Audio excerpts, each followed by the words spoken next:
Hello students, welcome back. Today we will start the new chapter, that is theme 4, the Islamic Island. Sorry, the Central Islamic Land. So as we enter the 21st century, there are around 1 billion Muslims living in all parts of the world. They are citizens of different nations, they speak different languages, they dress differently. The processes by which they became Muslims also vary, and so were the circumstances in which they went their separate ways. Yet, the Islamic community has its root in a more unified past which unfolded roughly 1400 years ago in the Arabian Peninsula. So, in this chapter, we will read about the rise of Islam, its expansion over a vast territory all the way from Egypt to Afghanistan, the core area of the Islamic civilization from 600 to 1200. The Islamic society has exhibited multiple political and cultural patterns. Islamic is a term used not only for religious sense but also as an overall society and the culture historically associated with Islam. So, in this society, everything that was happening originated directly from the religion, but it took place in a society where Muslims and their faith were recognized as socially dominant. Non-Muslims always formed an integral part of the society, as well as Jews and Christians.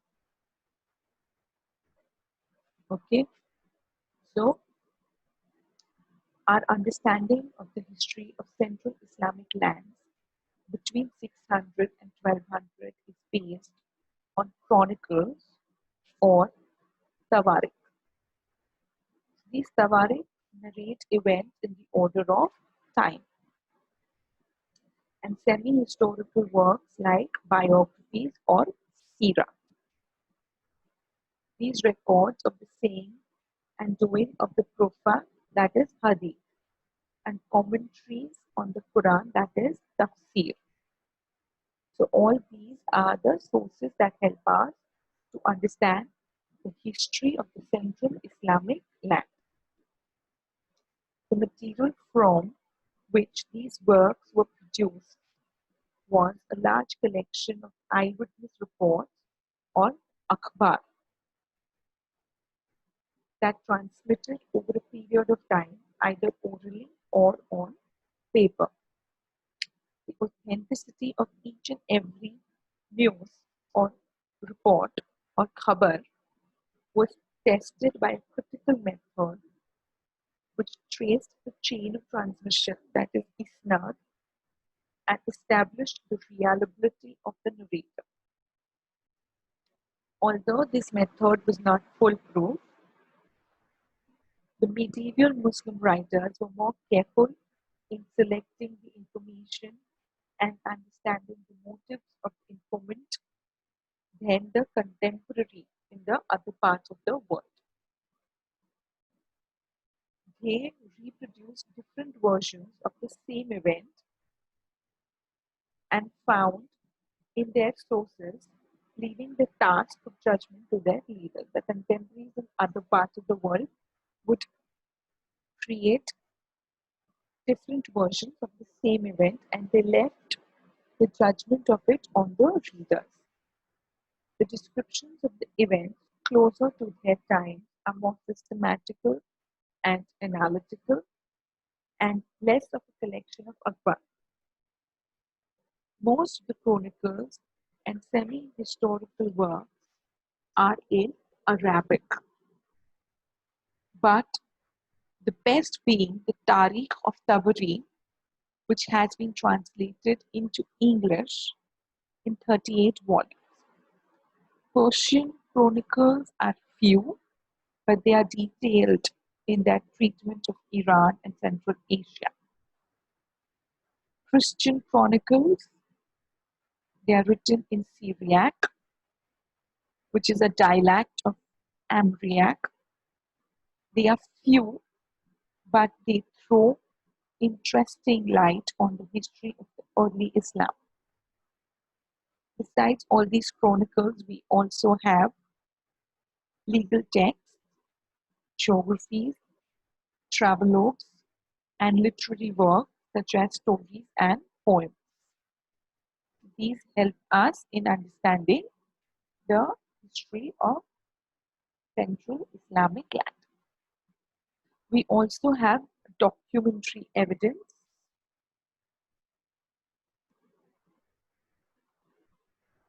We also have documentary evidence like pieces of writing from the official orders of private correspondence. It is the most valuable for writing history because it will not consciously refer to events and people. It comes entirely from Greek and Arabic papyri and the Geniza records. Some evidence has also come from archaeological, that is, excavations done at desert places. Numismatic, that is, study of coins, has also helped us. And epigraphic, that is, study of the encryption. Sources which is of great value for economic history, art history, and for establishing names and dates. Proper histories of Islam began to be written in the 19th century by university professors in Germany and Netherlands. Colonial interest in the Middle East and North Africa encouraged the French and the British researchers to study Islam well. Christian priests also paid close attention to the history of Islam and they produced some good work. But their interest was mainly just to compare Islam with Christianity. These scholars are called Orientalists and they are known for their knowledge of Arabic and Persian and critical analysis of the original text. Ignaz Goldziher was a Hungarian. He was a Jew who studied the Islamic College he studied at the Islamic College at Cairo and he produced path-breaking studies in German of Islamic law and theology. 20th century historians of Islam have largely followed the interests and methods of Orientalists. They have widened the scope of Islamic history by including new topics and by using allied disciplines such as economics, anthropology, and statistics. They have refined many aspects of Orientalist studies. The historiography of Islam is a good example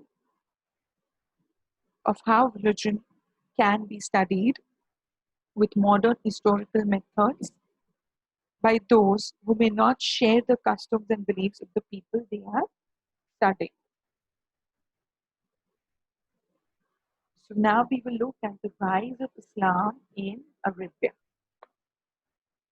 Before Prophet Muhammad, the Arabs were divided into tribes, that is, Qabila. A chief was chosen on the basis of his family as well as his personal courage, wisdom, and generosity. Many Arab tribes were nomadic and moving from dry to green areas of the desert in search of food. Some settled in cities and practiced trade or agriculture. Muhammad belonged to a tribe known as Quraysh. Now, these tribes, they are societies organized on the basis of blood relationships. The Arabian tribes, the Arab tribes, were made up of clans, a combination of large families. Unrelated clans also merged to make a tribe stronger. Non-Arab individuals became members through the patronage of prominent tribesmen, but even after converting to Islam, they were never treated as equal by the Arab Muslims, and they always had to pray in separate mosques. So Muhammad was of, belonged to the type Quraysh, and he lived in Mecca, and he controlled the main shrine over there, which is a cube-like structure called the Kaaba. And inside these, the idols were placed. So Muhammad was born in Makkah, that is present-day Saudi Arabia, to a merchant family. His parents died when he was young, and he ended up living with his uncle, who was a merchant, and he became a caravan manager. Muhammad married an older widow named Khadija. Over time, he found the richness and corruption of merchants and townspeople very troubling. He decided to visit the hills to meditate. Muslims believe that while he was meditating in the hills, he received revelations from the God through the angel Gabriel. Muslims believe that angel Gabriel told Muhammad to recite what he heard. It was believed that Allah had already relieved himself through Moses and Jesus, but now had a final revelation for man. This final revelation became the religion of Islam, which means submission to the will of God. The Quran is the holy book of Islam. It is written in Arabic, which was the language of Muhammad. Quran contains ethical guidelines and laws by which Muslims should live their lives. The Muslims' observance of Ramadan is to commemorate the recording of the holy text.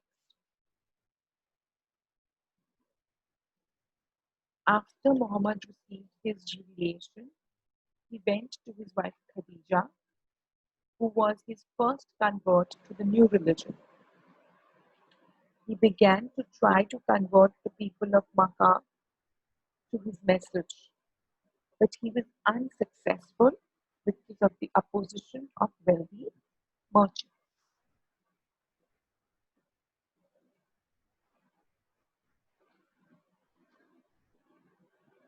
The Muslims, the Islamic calendar, the Muslims, they had their own calendar as well. So around 612, Muhammad declared himself to be the messenger of God, who had been commanded to preach that Allah alone should be worshipped.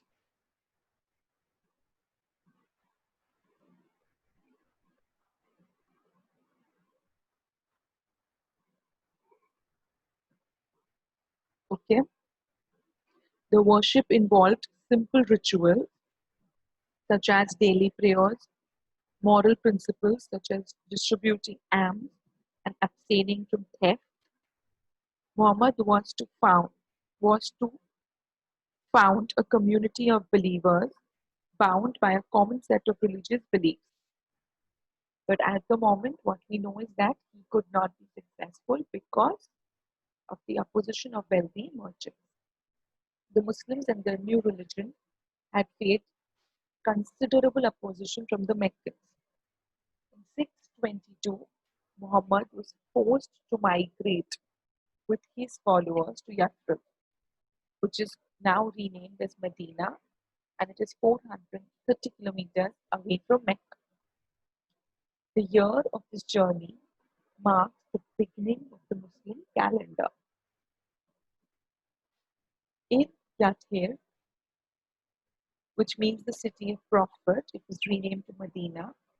Muhammad was accepted and he gained lots of followers. One of the groups which converted to the new religion of Islam were Bedouins, who were nomadic, who were desert Arabs. This new community became the first to practice the religion. After several years, Muhammad became both a spiritual and a political leader, and there was not an idea of separation of church and state.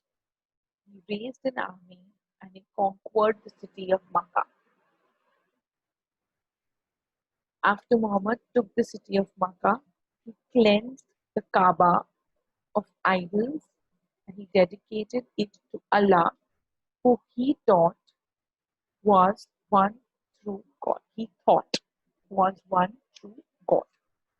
All Muslims encouraged to make a pilgrimage to Makkah, which is known as Hajj, at least once in their life if they are physically and financially able. This is the Kaaba.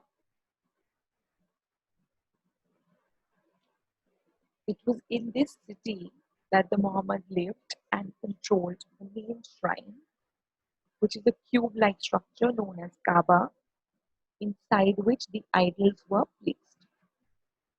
Tribes outside Mecca also considered the Kaaba holy, and they placed their idols in it and made annual pilgrimage to this shrine called Hajj. Mecca was located on the crossroad of a trade route between Yemen and Syria, which added to the importance of the city. So I'm going to stop today's class here. We'll continue from this next class. Till then, stay home, stay safe, take care, and keep learning.